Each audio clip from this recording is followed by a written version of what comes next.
Rapidement, déjà vous intervenez dans le cadre d'une conférence à l'université d'Aix-Marseille organisée par l'association ESA sur le thème de Faut-il sauver la CPI?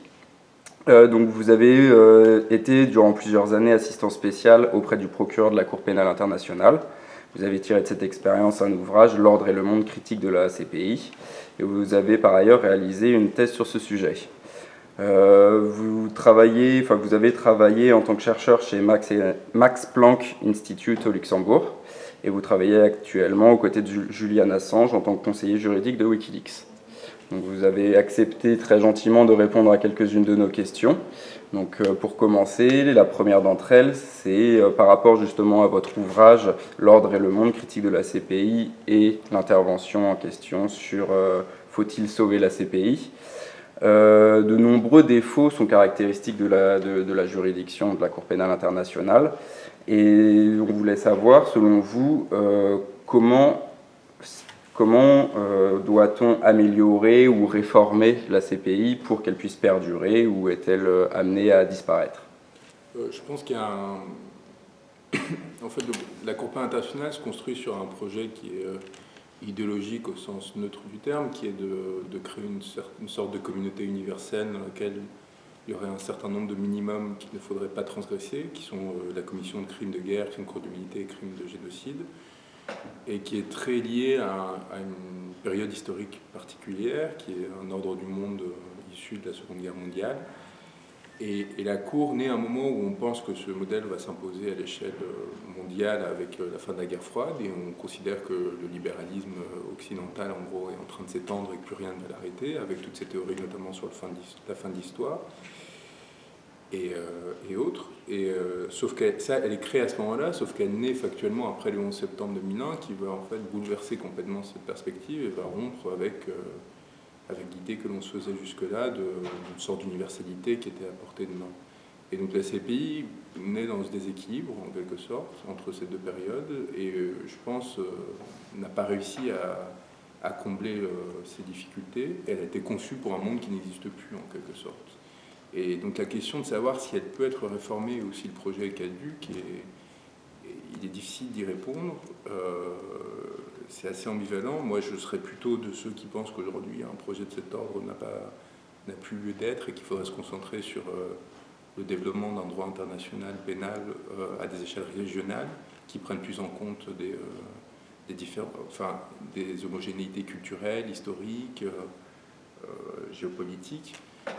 Il faut savoir que c'est quand même une cour qui est très particulière, symboliquement, qui est dénuée de symboles, en quelque sorte, qui est dénuée d'incarnation réelle, qui traite d'un endroit très marqué historiquement, qui est la Haye, et plus généralement la Hollande, qui était une grande puissance coloniale, des conflits qui se déroulent à des milliers de kilomètres de là, dans des territoires qui sont complètement différents en termes justement de culture, de rapport à la technologie, de rapport au monde, tout simplement, qui parfois n'ont jamais entendu parler des principes fondateurs de la Cour.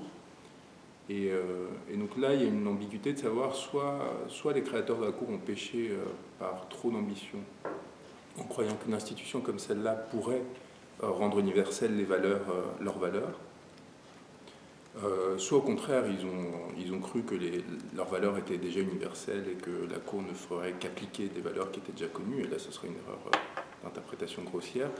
Et dans les deux cas, je pense que ces idées sont vouées à l'échec.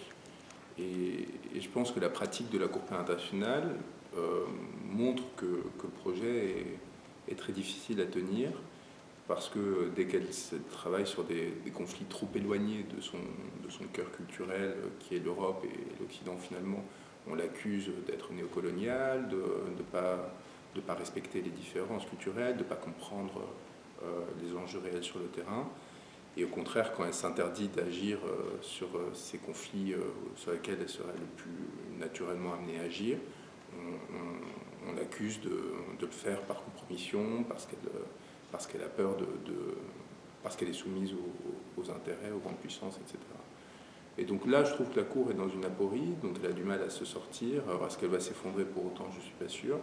Il est évident qu'il y aurait 1000 réformes à faire techniques, en quelque sorte, pour améliorer son fonctionnement, à le rendre moins dépendant à la médiocrité de certaines des ambitions de son personnel, à a des défauts de lenteur, de pesanteur, de biais, de subjectivité.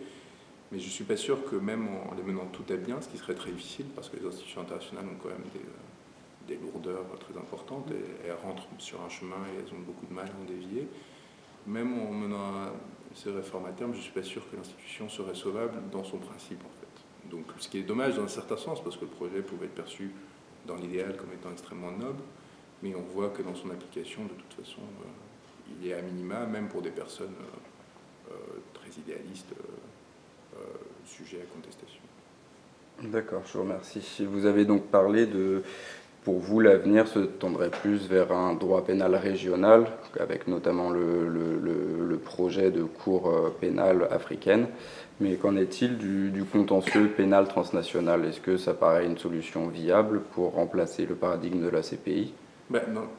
Ces cours régionales, elles auraient du contentieux transnational à traiter, sauf qu'elles le feraient avec une base identitaire minimale, c'est-à-dire avec au moins un partage si ce n'est de valeur, du moins d'une certaine proximité culturelle qui ferait qu'il y aurait une compréhension et même une acceptabilité des décisions beaucoup plus fortes auprès des populations, des accusés, qui n'auraient pas l'impression d'être jugés d'en haut par une sorte d'instance éthérée qui ne comprend rien ou qui n'est pas légitime à agir sur leur domaine d'action. Il faut s'imaginer en particulier, d'autant plus que la CPI a décidé. Je pense que le problème se serait moins posé si la CPI n'avait pas décidé d'agir sur des conflits d'importance relativement secondaire, et surtout dans des territoires extrêmement éloignés de ce qu'est la modernité contemporaine et géopolitique. C'est-à-dire que le conflit en Ituri, qui fait suite à ceux du Nord Kivu, et plus généralement du Rwanda, qui ont fait des millions de morts, d'une part n'est pas important sur la période sur laquelle la CPI a compétence, à partir de 2002. C'est un conflit d'envergure moyenne, et surtout a lieu en fait sur des petits villages qui sont à l'époque dénués de radio, évidemment d'internet, de télévision, de connexion au reste du monde par des infrastructures quelconques. Il n'y a pas de piste aéroportuaire, pas de train, évidemment pas de route. Et donc c'est des conflits vraiment entre miliciens et forces étatiques, des miliciens qui se constituent en forces d'autodéfense face à des forces étatiques, qui vont être alimentés par des logiques de puissance économique, par des trafiquants d'armes occidentaux, partie d'ailleurs du conflit qui n'est pas du tout traité par la Cour pénale internationale, qui serait d'ailleurs peut-être la seule à être légitimement traitée par la Cour pénale internationale, parce que c'est celle qui touche à la dimension universelle de ces conflits. Et la Cour donc intervient sur ces conflits, parfois à tort ou à rebours, en s'attaquant plutôt aux miliciens d'autodéfense qui évidemment ont pu commettre des crimes, mais qui sont dans une position de légitimité plus forte que les forces étatiques qui envahissent ces territoires. C'est ce qui s'est passé notamment dans l'affaire Katanga, parce qu'elle ne comprend pas forcément ce qui s'est passé, parce qu'elle n'a accès à ces conflits que de manière indirecte, via des rapports d'ONG qui sont élaborés dans des conditions pas forcément optimales et certainement pas suffisantes pour lancer des procédures judiciaires. Et donc, justement, par cet écart entre l'universalité postulée et le côté presque microscopique des premières affaires et extrêmement distancié des premières affaires sur lesquelles elle a traité, une sorte de disproportion manifeste qui fait qu'on va se retrouver avec un chasseur de capis qui est accusé à 24 ans d'avoir, j'en parlerai pendant la conférence, qui est accusé d'avoir téléguidé une attaque contre un village qui a fait 30 morts civils, dont au fait on se rend compte qu'il n'a fait que faire transiter des armes qui avaient été livrées donc, par un grand trafiquant international auprès de forces militaires qui étaient de passage dans son village, et qu'il a fait ça évidemment parce qu'il n'avait pas le choix de faire autrement, parce qu'il était subordonné à ces forces militaires. Cette personne-là va se retrouver nommée général par la République démocratique du Congo pour être envoyée à La Haye, pour montrer que la République démocratique du Congo coopère avec l'institution, pour être jugé par des personnes que lui-même va décrire comme étant déguisées comme des corbeaux, en corbeaux, parce qu'il n'a jamais vu une robe d'avocat, tout simplement. Donc on est vraiment dans des écarts qui montrent en fait, c'est comme si involontairement le bureau du procureur avait voulu montrer l'absurdité du projet en le mettant le plus en tension dès le départ, en prenant les cas les plus fragiles, les plus faibles, et en mettant au contraire à disproportion tous ces moyens dessus. Alors qu'évidemment, si on avait commencé différemment, si on avait commencé par des grandes affaires, comme on commence à en traiter, comme l'affaire Gbagbo, peut-être que cet écart aurait été moins ressenti et que et que peut-être on aurait mis plus de temps à se rendre compte des difficultés d'avoir une justice pénale universelle. Mais je pense qu'on se serait quand même rendu compte, parce que quand même la justice pénale, à un moment ou à un autre, a affaire à une société. C'est-à-dire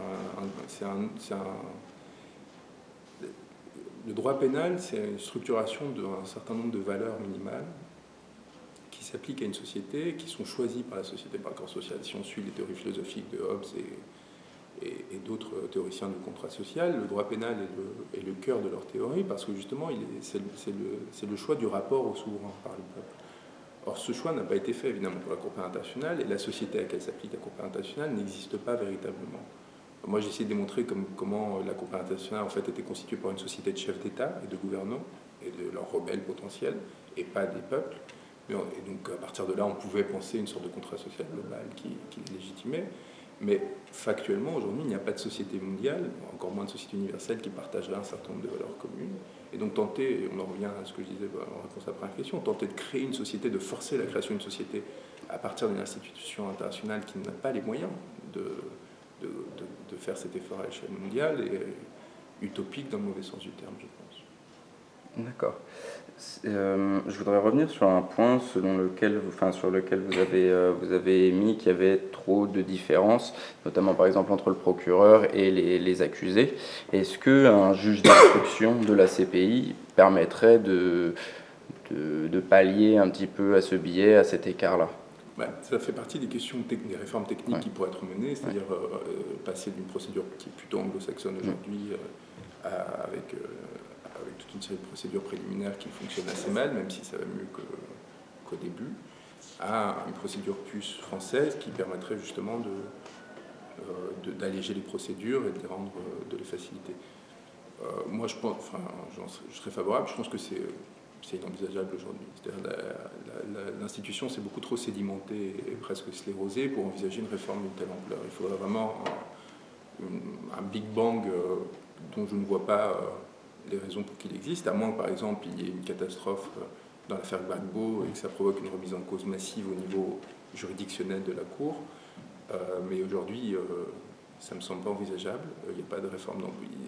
L'institution est paradoxalement trop jeune pour se remettre en question de façon si radicale et trop vieille pour ajuster comme elle aurait pu le faire dans les toutes premières années. Et donc je pense qu'il va falloir se contenter de ce modèle avec des ajustements à la marge pour les prochaines années. Et c'est pour ça que je pense que ça aurait beaucoup plus d'intérêt de mettre notre énergie au sein de la création de nouvelles institutions encore modélables en fait, et pas essayer de sauver une institution qui, elle, là, est déjà prise dans trop de difficultés, justement d'emprise, qui la font aller vers le bas. Mais est-ce que ce Big Bang dont vous parlez ne pourrait pas être amorcé par la dénonciation du statut de Rome par certains États et le retrait de la CPI? Ça, c'est une question intéressante parce que c'est très original ce qui est en train de se passer. Je pense que c'est jamais arrivé pour une institution internationale de se retrouver dans un mouvement non seulement de stagnation du nombre d'adhésions, mais de reflux par rapport aux États qui la composent. Et il faut voir dans quelle mesure ce mouvement va s'étendre ou va au contraire se tasser. On voit maintenant que la Gambie est en train de revenir sur son projet de retrait de la Cour internationale. Dans le même temps, on sent quand même des forces qui, au sein de l'Union africaine, poussent vers un retrait plus massif. Là, on est dans un enjeu géopolitique très important, mais qui, à mon avis, déterminera la capacité de la Cour à survivre comme institution et pas sa capacité à se réformer. Je ne pense pas que les États de l'Union africaine soient prêts à renoncer à leur retrait de la Cour contre des ajustements structurels de la Cour. Ils seront prêts à renoncer à leur retrait de la Cour contre des ajustements sur la géopolitique de la Cour, c'est-à-dire sur ses terrains d'action, sur le fait des promesses de ne pas poursuivre tel ou tel chef d'État ou membre ou même rebelle en fait du continent africain. Mais d'une part, il n'y a pas conscience à ces niveaux diplomatiques des problèmes structurels de la Cour. On voit que les problèmes géopolitiques. Et d'autre part, il n'y a aucun... Enfin, justement, cette opposition naît de cette question géopolitique et pas du tout des problèmes juridictionnels en fait, de la Cour, qui sont à peu près invisibles encore aujourd'hui. D'accord, très bien. Peut-être que vous allez en répondre à cette question-là pendant votre intervention, donc n'hésitez pas à le dire. Mais comment vous voyez du coup l'avenir de la CPI? C'est très difficile de prédire parce que je pense que de façon générale, le monde est en train de vivre un certain nombre de bascules assez imprévisibles et même la question de l'ONU se pose si jamais les intentions de Trump, qui étaient de retirer les financements des États-Unis à l'ONU, devenaient des faits. Je pense que en fait, la Cour internationale ne sera qu'une victime collatérale des mouvements plus généraux qui vont toucher le monde dans les prochaines années. Et je ne pense pas qu'on puisse penser son destin de façon autonome du reste des mouvements qui vont nécessairement toucher la géopolitique mondiale. Et ceux-ci sont tellement imprévisibles aujourd'hui. Mais ce qui est certain, c'est que oui, en fait, on a construit la Cour dans la certitude que l'ordre géopolitique actuel se maintiendrait tel quel.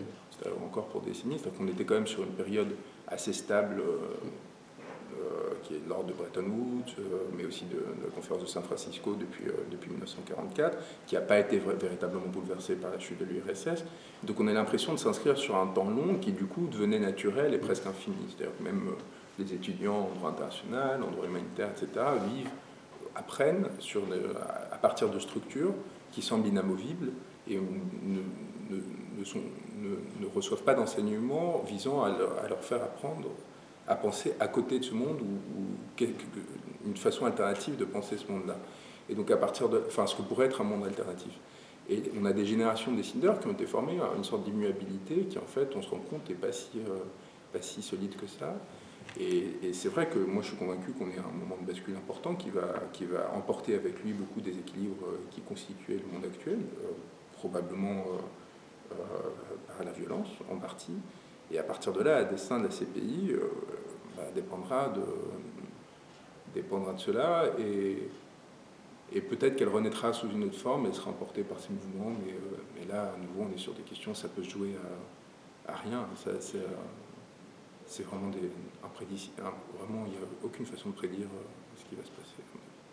D'accord, je vous remercie. Je vais arrêter pour les questions sur la CPI.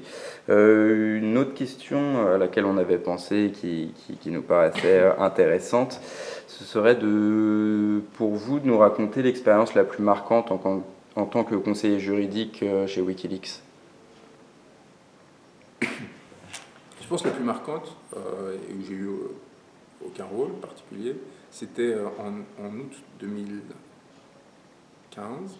J'étais à l'ambassade d'Équateur à Londres, où est donc détenu Julian Assange. Et j'étais là avec Balthazar Garzón, qui est le fameux juge d'instruction espagnol, qui a pris la direction de l'équipe juridique de Wikileaks.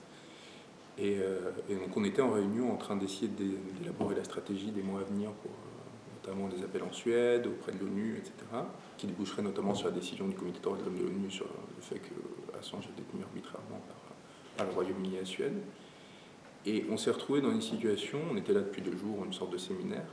Déjà, visuellement, c'était assez drôle, il y avait une sorte d'ambiance de guérilla, donc il y a quand même ces 2 mastodontes qui ont fait l'histoire et qui, à mon avis, on se souviendra de leur rôle dans l'histoire, qui sont Garzón et Assange. Assange avec sa casquette à l'envers, avec des tableaux énormes avec elle, parce que c'est quelqu'un de très maniaque et qui essaie de tout organiser à l'avance. Donc il avait fait 3 tableaux énormes avec toutes les possibilités de ce qui pouvait se passer dans le prochain mois, avec toutes les options qu'on avait. Garzón qui le regardait un peu ébahi, qui essayait de garder sa place dominante.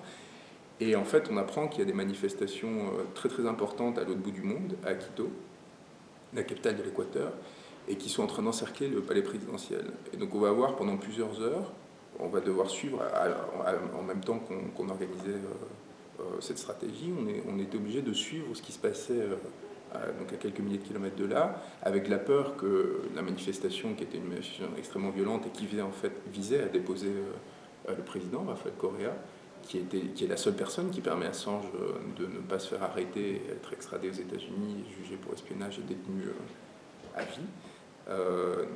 Donc en espérant et en essayant de voir si cette manifestation allait réussir à prendre le palais présidentiel et à faire tomber Correa. Et donc c'était vraiment comme un film d'espionnage. C'était sidérant et c'était assez intéressant d'ailleurs de voir ce qui est devenu le monde, quoi. C'est-à-dire comment des manifestations plus ou moins téléguidées par les États-Unis, mais plus ou moins citoyennes aussi, avec un mélange de personnes bien intentionnées et de manipulateurs qui essayaient de fomenter un coup d'État à Quito, tandis que la plupart des manifestants étaient juste là pour demander plus de transparence et lutte contre la corruption, pouvaient, à des milliers de kilomètres là, faire tomber une organisation comme Wikileaks et décider du destin d'un homme, quasiment dans la foulée, parce qu'on savait que dès le moment que Correa tombait, immédiatement les forces de police qui en fait encerclent l'ambassade et sont à la porte de l'ambassade seraient rentrées dans l'ambassade pour l'arrêter et l'extrader. Et donc on était dans cette tension-là, en sachant parfaitement que les policiers anglais suivaient aussi les personnes qui en charge du dossier au ministère des Affaires étrangères et de l'Intérieur du Royaume-Uni suivaient cette affaire et étaient prêtes à donner l'ordre de faire irruption dans l'ambassade. Et donc voilà, je pense que c'est franchement le moment le plus intéressant. Mais finalement, ils ont réussi à... Donc des images étaient impressionnantes, hein, donc vraiment avec un palais présidentiel encerclé, ils ont réussi à calmer le jeu et à éviter le coup d'État. On ne sait pas trop par quel biais, et donc on a pu recommencer à travailler tranquillement, mais oui, je pense que c'était le moment le plus marquant de cette expérience. Est-ce que vous aurez la même inquiétude lors de la prochaine élection présidentielle, du coup C'était hier, le premier tour. On l'avait avec ce côté moins dramatique. Est-ce qu'on va réussir est-ce que le lieu va tomber ou pas? C'était quand même là pour beaucoup des élections démocratiques. C'était pas prévisible complètement, mais il y avait des sondages qui étaient relativement rassurants.